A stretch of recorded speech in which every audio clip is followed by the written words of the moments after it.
matakot, kabahan, sa mga kwentong nakakagimbal sa Kaistorya YouTube channel with daily post at 7 p.m.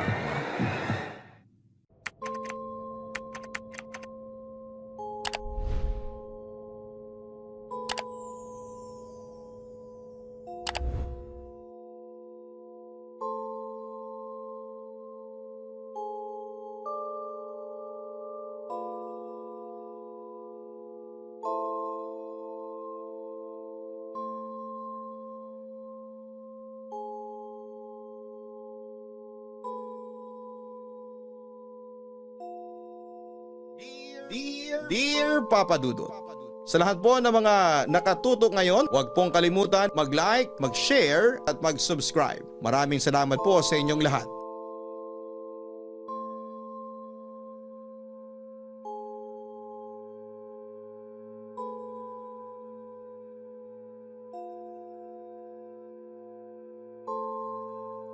Magandang araw po sa inyong lahat. Ako po si Lailani Grace Abiva. Pero tawagin niyo na lamang po ako sa palayaw kong Lani. Tubong Tacloban City pero nakatira ngayon dito sa Imus, Cavite. Gusto ko lang magbahagi sa inyo ng totoong kwentong kababalaghan na naranasan ko at ng pamilya ko. Ang buong akala ko ay sa mga pelikula lamang nangyayari ang mga ganitong kababalaghan. Pero nagkamali ako dahil pwede rin pala itong mangyari sa totoong buhay. Papadudot, 8 taong gulang lamang ako nang lumipat kami ng aking pamilya sa Cavite. Ibinagkaloob sa amin ang bahay ng aking tiyahin na naninirahan na ngayon sa Austria. Sa tahimik na lugar ito nakapwesto at ilan lamang ang residente at sakto lamang ang sukat ng bahay para sa aming pamilya. Hindi ko makakalimutan ang unang gabi ng aking pagtulog sa aking bagong kwarto. Bilang bata ay hindi ako sanay matulog sa isang nakakapanibagong silid. Hindi maiwasang maglaro ng aking isipan tungkol sa mga horror story na aking napapanood sa TV. Kahit na hindi gaanong abot ay mahinahon kong pinihit ang doorknob ng aking kwarto saka sinilip ang nilalaman nito. Nakadisplay na ang laman nito, naroon na ang kama, cabinet, at iba pang mga kagamitan. Dinisenyuhan pa ng aking magulang ang aking kwarto ng mga paborito kong Disney princesses. Dali-dali akong pumasok at dumiretso sa aking kama. 2 lamang ang kwarto ng bahay, master's bedroom at ang aking kwarto. Kaya't may kalakihan ang sukat ng bawat silid. Iisang anak lamang ako kaya't solo ko ang malaking kwarto. Hindi ako makatulog dahil nasanay ako sa aking maliit na kwarto dati.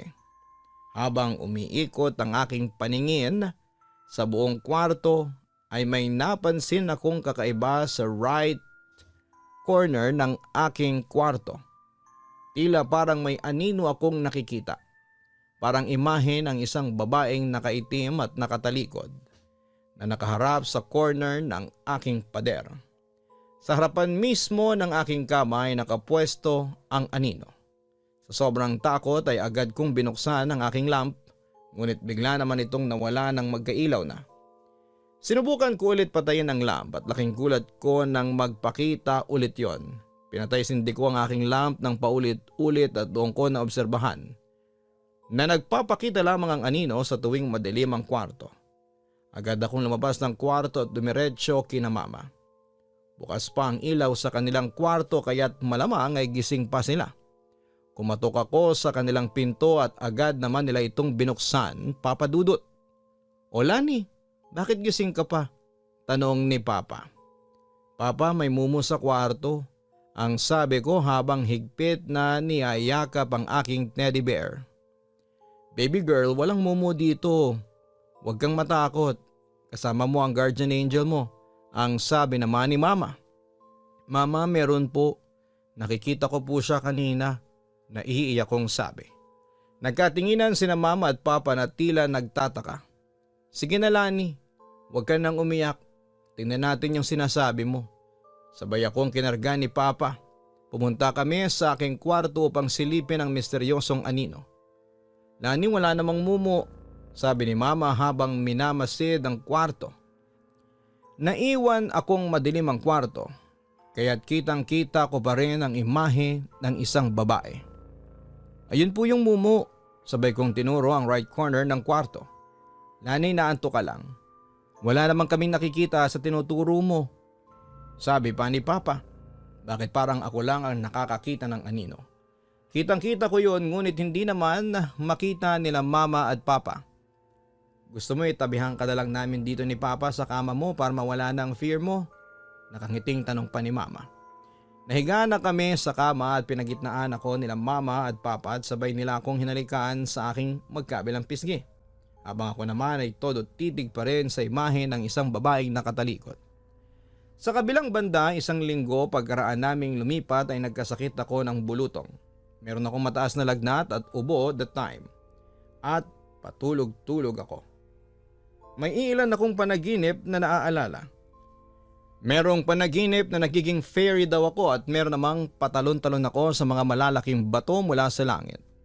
Meron namang nasa mundo ako ng Dragon Ball. Pero ang hindi ko makakalimutan ay yung isang panaginip ko na kapag naaalala ko ay kinikilabutan talaga ako. At napanaginipan ko yon sa eksaktong ikapitong araw namin doon sa bahay na yon, Papa Dudut.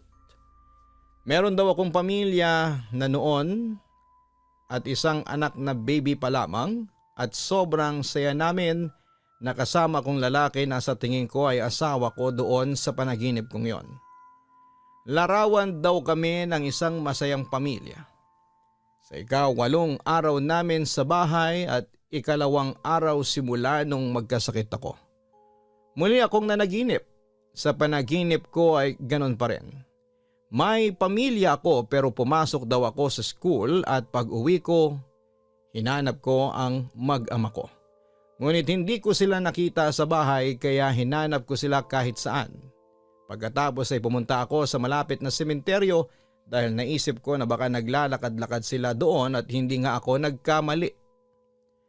Agad akong lumapit sa kanila pero habang papalapit daw ako sa pamilya ko ay doon sa panaginip ay may nakita akong matandang babae na nakasuot ng itim ang nakatingin sa akin. Hindi niya inaalis ang tingin niya sa akin habang nakangiti. Nakaramdam ako ng takot noon pero hindi ko nalang pinansin.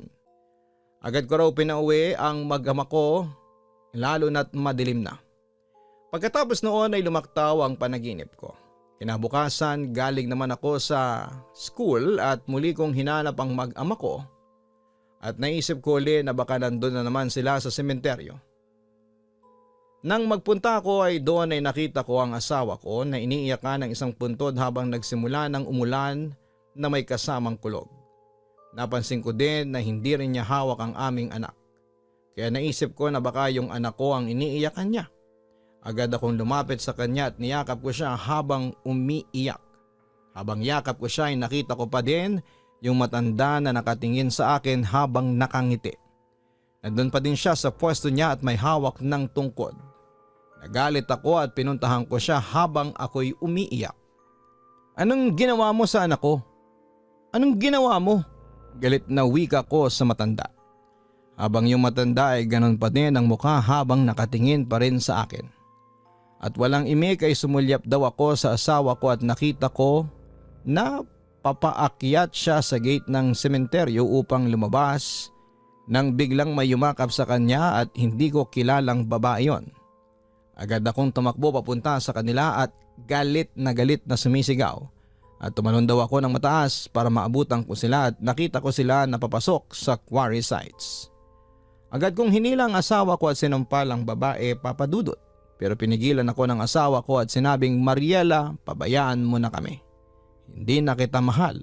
Si Dolores na ang mahal ko. Nagtaka ako dahil Mariela ang tawag sa akin ng lalaki at hindi Lani o Leilani. Tapos yung babaeng Dolores ang pangalan ay parang may kamuka. Hanggang sa naisipan ko na kamukha yun ng aking biological lola sa ina na si Lola Dory. Pero sa panaginip ko ay hindi ko pinansin ang pagkakamukha ni na Lola Dory at nung babae. Basta sinampal ko daw yung asawa ko habang yung babae ay tatawa-tawa lamang sa akin. Lungkot na lungkot daw ako noon habang basa ng ulan at pabalik-balik sa sementeryo.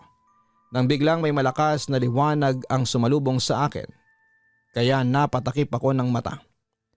Nang malimpungatan ako ay nakaramdam ako ng sikip ng pakiramdam ko.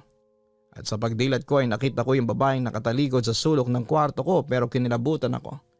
Kasi parang sumaside view siya para tingnan ako. Napasigaw ako noon sa takot at buti na lamang at agad na sumaklolo sa akin sina mama at papa. Lalong tumaas ang lagnat ko at lalong nangati ang mga bulutong ko. Di nagtagal ay nahimasmasan din ako at napansin ko yung babaeng multo na nakatalikod ulit sa sulok ng kwarto ko, Papa Dudut.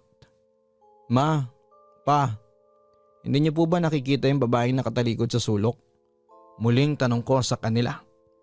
Pero umiling lamang ang mga magulang ko at sinabi nila na baka namamalik mata lamang ako dahil sa taas ng lagnat ko. Hindi na ako nakipagtalo pero nanatili pa rin akong nakatingin doon sa babaeng nakatalikod. Samantala simula noon ay hindi ko na nakalimutan ang panaginip ko na yon. Lalo na yung matandang nakangiti. Sa mga sumunod ko kasing panaginip bagamat hindi na nagpapakita yung lalaking asawa ko daw at yung babaeng kamukha ni Lola Dory, nagpapakita pa rin yung matandang babae saan man ako dalhin ang panaginip ko, Papa Dudut. Inisip ko nung una na baka yung matandang nakatalikod at yung babaeng matanda sa panaginip ko ay iisa. Pero na-realize kong hindi kasi kahit na nakatalikod yung babaeng multo sa kwarto ko. Alam kong hindi siya kasing tanda tulad noong nagpapakita sa panaginip ko. Sa kabilang banda lumipas ang maraming taon at nagdalaga na ako. Pero nasa kwarto ko pa rin ang babaeng nakaitim. Papadudot na sanay na lamang ako at wala na akong nararamdamang takot sa tuwing pinapatay ko ang ilaw sa aking kwarto. Mula sa pagkabata, pagkadalagita at ngayong dalaga na ako, ay kasama ko pa rin ang anino sa aking pagtulog. Minsan nang natulog sa aking kwarto ang aking classmates noong high school pa lamang kami. At noong itinuro ko sa kanila ang anino ay hindi rin nila ito nakikita gaya nila mama. Papadudot doon ko na nga nakumpirma na sadyang ako lang ang nakakakita sa babae. Pero sa loob ng mahabang panahon ay nasanay na lamang ako sa aking kwarto. Samantala noong mag-18 ako ay nagkaroon ako ng boyfriend si Ryan. Isang araw sa eksaktong 6th anniversary namin ay sobrang saya at kilig ang aking nararamdaman dahil niregaluhan ako ni Ryan ng isang mamahaling singsing. Panayang sukat at picture ko dito at sinubukan kong tawagan ang aking best friend para balitaan sa kanya ang nangyayari. Bes, 6th anniversary na namin. Sabay akong tumili sa kilig, Papadudot. Naks naman bes, getting stronger kayo ng boyfriend mo ha? Kinikilig niyang sabi. Guess what? Niregaluhan niya ako ng expensive ring. Oh my God, bes, haba ng hair natin. Kinikilig na sabi ng best friend ko. Ngayon lang ako naka-receive ng ganitong gift, bes. Papadudot, hindi ko talaga maitago ang sobrang excitement ko ng mga panahong yon. Naku bes, ingatan mo yan ha, regalo yan ng first and last boyfriend mo. Akalain mo since high school kayo na. Aniya. Yun na nga bes Sana sa susunod engagement ring naman ang regalo niya. Sabay kaming tumili. #myforever.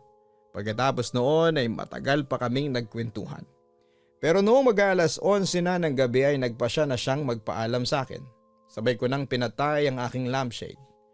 Naka-lingerie na ako at handa na akong matulog. Hindi pa ako masyadong makatulog dahil sa sobrang tuwa. Maya-maya pa ay may napon na akong kakaiba. Tila yung anino sa right corner ay napunta sa left corner. Kinabahan ako sa aking nakita. Sa hinaba-haba ng panahong pananatili ko dito sa aking kwarto ay ngayon lamang ito nangyari. Pilit kong binaliwala ang aking nakita at sinubukan ko na lamang matulog na parang walang nangyari. Ilang sandali lang ay unti-unti nang gumapang ang aking antok at tuluyang nakalimutan ang takot.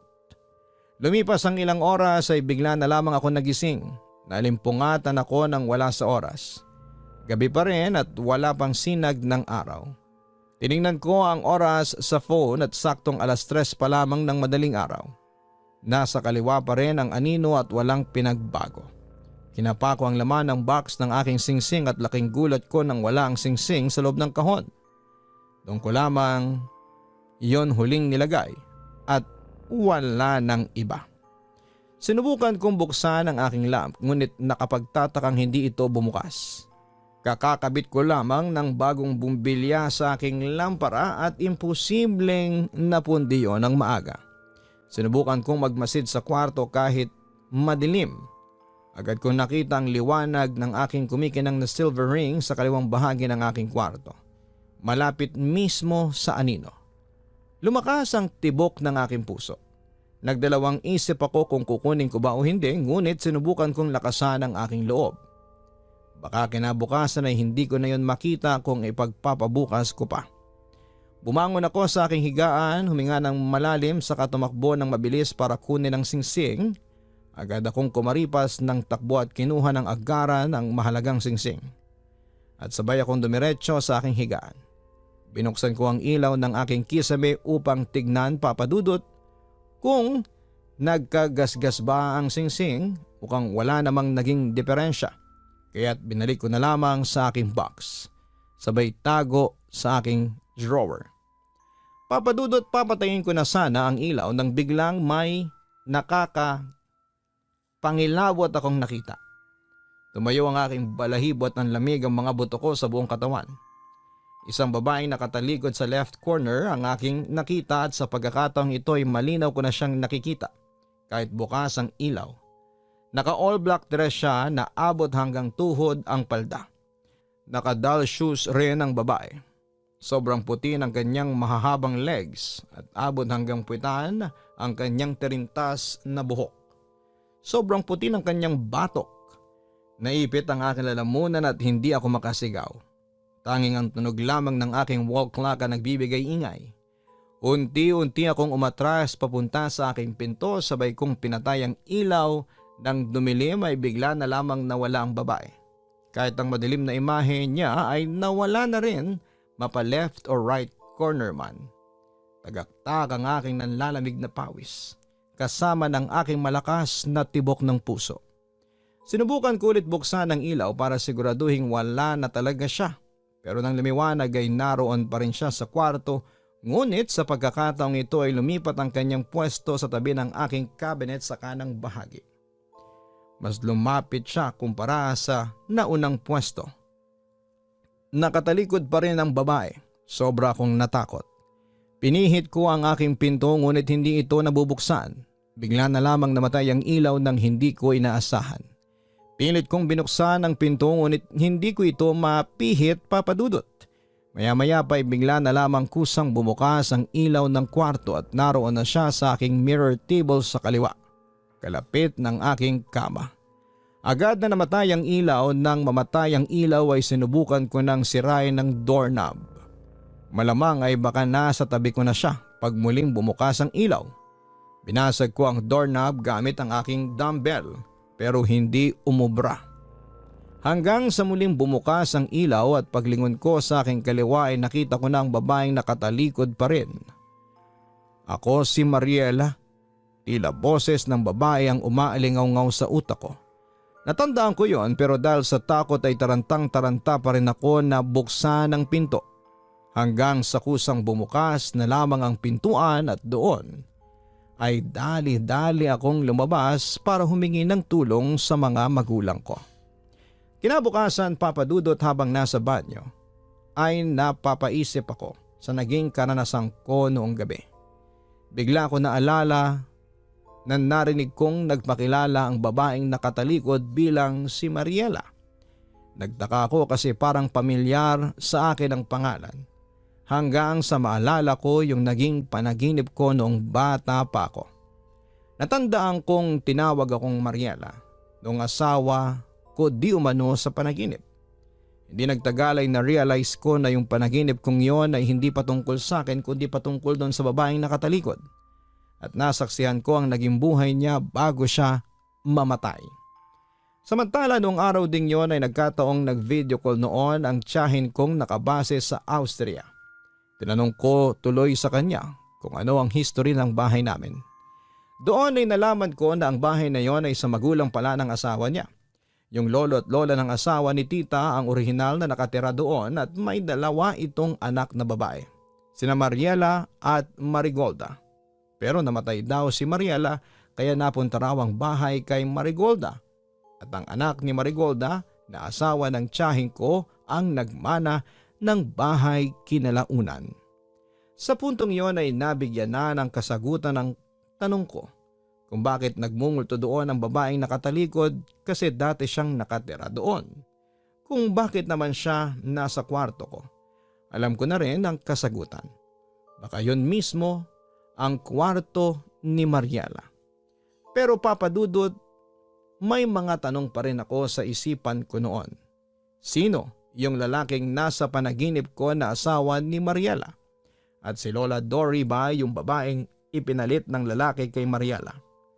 Nang sumunod na araw ay naghalungkat ako sa mga lumang photo album. Nagbabaka sakaling mahanap ko ang kasagutan sa aking mga tanong. At nung araw ding yon ay tumambad sa akin ang katotohanan. Sa isang photo album naglalaman ng mga litrato nila Lola Dory at Lolo Inigo noong kabataan nila. Si Lolo Inigo ay hindi ko nagisnan kasi namatay ito sa aksidente noong 1980s at obviously ay hindi pa ako pinapanganak noon. Kaya nung makita ko ang litrato ni Lolo Inigo ay kinilabutan ako dahil si Lolo pala ang nakita ko sa aking panaginip. At tama nga ang hinala ko na si Lola Dory at yung babae sa panaginip ko ay iisa lamang. Doon ko rin na-realize ang lahat. Si Lolo Inigo at Lola Dory pala ay dahilan ng kasawian ni Mariela na nauwi sa isang malagim na trahedya. Nakaramdam ako ng awa kay Mariela pero ayaw ko namang husgahan sina Lolo Inigo at Lola Dory dahil hindi ko alam ang buong kwento. Nagpapasalamat na lamang ako kasi kahit na apo ako ng 2 taong nagbigay ng kasawian sa kanya, ay hindi ako pinahamak ni Mariela. Hindi siya nang gugulo sa akin. Basta nandun lang siya sa kwarto ko, nakatayo at nakatalikod palagi sa akin. Sa ngayon, Papa Dudut ay lumipat na ako ng tirahan simula nung magpakasal kami ni Ryan. Noong 2023 ay parehong sumakabilang buhay na mga magulang ko dahil na rin sa katandaan at iba na rin ang nakatira sa bahay ng tiyahin ko, mga kamag-anak ng asawa niya. Hindi ko lang sigurado kung nagpapakita pa rin ang babaeng nakatalikod sa kwartong yon. Papa Dudut, ito lamang ang kwentong maibabahagi ko sa inyo. Sana po ay mabasa nyo ito at may tampok sa inyong Papa Dudut stories. Muli maraming salamat in advance. God bless and more power.